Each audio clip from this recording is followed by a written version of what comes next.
Hey folks, Doug Blake with Body Design University. In this video, I want to talk to you about how much cardio you should have your clients doing, or even yourself. And it really came from a question that was asked by a student. And I do get this question asked quite often, how much cardio should I do? And then there's also the question of how much resistance training should I do? And maybe there's a balance between the two. If I only have a certain amount of time to train every day or every week, how should I balance that out? But in this particular scenario, the question is exactly how much cardio should I be doing? Okay, so let's first define what we mean by cardio training, right? You can say cardiovascular training, or generally the term that's used is cardiorespiratory training.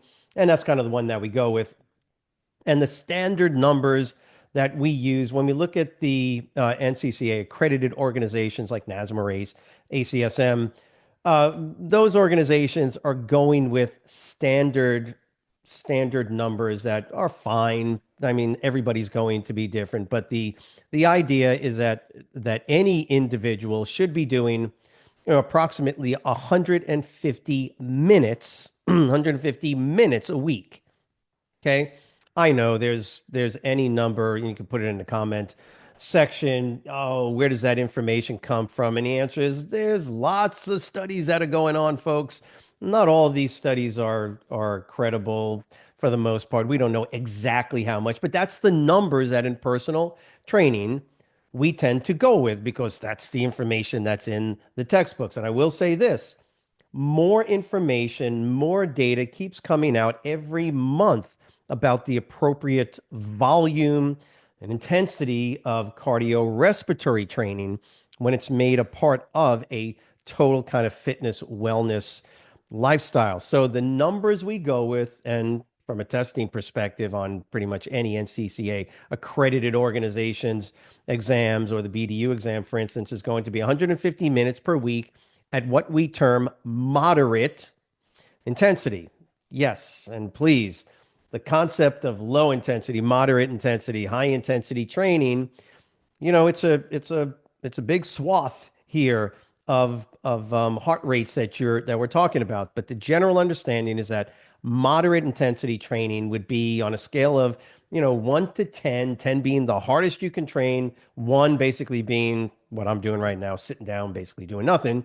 Roughly 5 to 6 to 7 on that type of scale. So you're not working uber hard, right? You're not killing yourself, which would be kind of high intensity, but you're doing more moderate, below 8 or 9 on that scale, in the 6 to 7, maybe even the 5 range, somewhere on a scale of 1 to 10. So moderate intensity, you can see that this is a highly subjective number, but I'm giving you the information the way you would see it in most of these modern textbooks, and the way you'd probably see it on some sort of national exam. So again, 150 minutes a week, that obviously breaks down to, I guess 30 minutes, 5 days a week, if you wanted to see it like that. The other part of that is if you don't want to do it at moderate intensity and you can handle it, or your clients can handle it, is to train at 75 minutes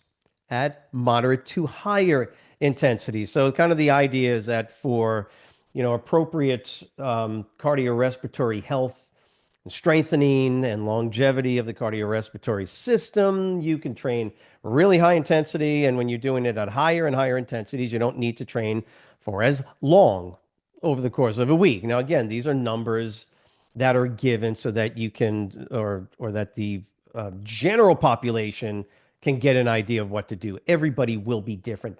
I hope that's obvious.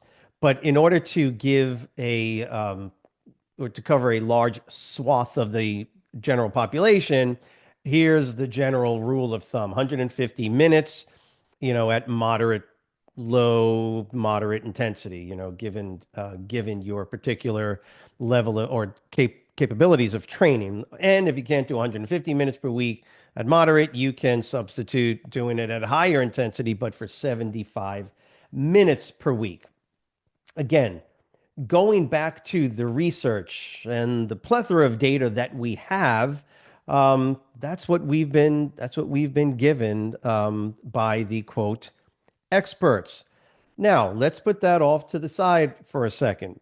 And the real answer to the question, when we're talking about anything related to how much of this should I do, cardio, resistance training, how much from a nutritional perspective should I be doing? There are ideals, and everybody is different. The real answer is it's whatever an individual, cardiorespiratory training wise, it's whatever an individual can actually do and schedule into their daily life and weekly lifestyle. And that's why the 150 minutes, 75 minutes per week numbers that are given kind of make sense, or it's going to work for most people. But when I talk to clients, it's essentially you can do cardiorespiratory training every day. Why? Because cardiorespiratory training, um, sure, there's some caloric burn, and you might have some benefit from a caloric deficit perspective, but really, technically, that's not the best way to utilize your cardiorespiratory training from a wellness and fitness perspective. Cardiorespiratory training, unlike resistance training, most resistance training, has a more profound effect on your cardiovascular system. And that's why we really want to do it. And that's why we encourage our clients to do cardiorespiratory training is we want those individuals to develop, strengthen, and increase the overall cardiorespiratory and cardiovascular capacity. In other words, to strengthen their heart, to create new vascularity in and around the heart and peripheral vascularity as well. So that's why doing cardiorespiratory training really, if your clients, everybody, they're doing their nutrition on point and they're doing their resistance training 2, 3, 4 times a week, cardiorespiratory training has the unique ability, potentially, if you do enough of it and do it correctly, to strengthen the cardiovascular and the cardiorespiratory systems. And that's the real takeaway from this. So if you can't do cardiorespiratory training for 150 minutes per week, and by the way, that's sort of the base number. And again, I put it in air quotes, what the research says. That's sort of the base level where you start to see, or at least researchers start to see these more advanced benefits to cardiorespiratory fitness and cardiovascular health and wellness. So I hope that makes sense. But if you can't do 150 minutes a week, you can't do 150 minutes a week. So do 100 minutes a week. Do 50 minutes a week. How about this? How about you do more than what you're doing now? If you're not doing anything, oh, heck, 10 minutes a day is better than you're doing nothing. See, in the fitness industry, we face challenges with clients from a psychological perspective, which is a lot of people are all or none. If they can't get the 150 minutes per week, they don't want to do anything. No, no. The goal is to do something. Those numbers are guidelines. And so again, how much cardiorespiratory training? Well, those are your numbers, 150 a week, 75 a week, moderate intensity or high intensity. But the real answer is do something. And if you can, do something every day.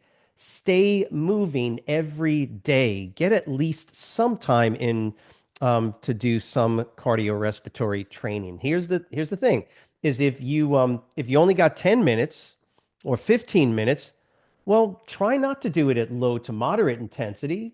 Try and do it at a higher intensity because again, you're better off doing 10 minutes of higher intensity cardio training than nothing at all, or 10 minutes of moderate intensity training. That's kind of the point here, is that the less time you have to do it, the general trend is to increase the level of intensity and do it safely, please, ladies and gentlemen. I hope that answers that basic question. Obviously, there's a lot more to this, but when it comes to dealing with a client and just trying to give them some basic general information, you give them standard guidelines that we have been given, right, from the research community.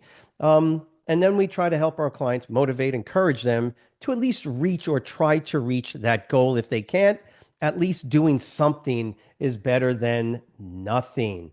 So I hope this was helpful. Please subscribe to the channel if you have not done so. Let us know that this was helpful by typing the word understand in the comment section below. If you would like your questions answered or more information even on this particular topic or other topics that we cover in these videos, please let us know in the comment section. Have a great week. We will see you next week.